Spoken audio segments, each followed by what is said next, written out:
Кээ бир эркектер ичимдик ичип, же болбосо ошо өзүнүн эмесине, эмоциясына башкара албай уруп, аялдардын денесине мындай жеңил жаракат, же болбосо оор жаракат келтирген учурлар дагы көп.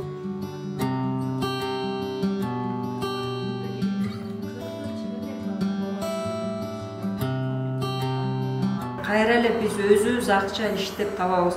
Кайра эле бунун айыппуун ортодо бюджетибизден кетет экен деп баягы аялдар дагы ыраазы болуп кетет да, анан элдешип алайын, кечирдим деп көбүнчө бизди соттук иштер элдешүү менен бүтөт.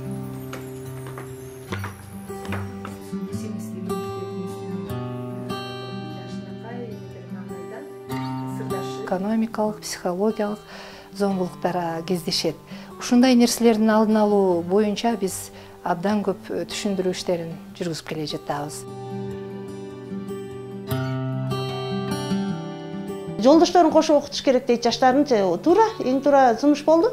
Бул нерсени деле биз жолго салып, алдыдан уже максат коюп атабыз. Быйылкы мисалы өсүп келаткан өспүрүм кыз балдарды да окутканга даярбыз.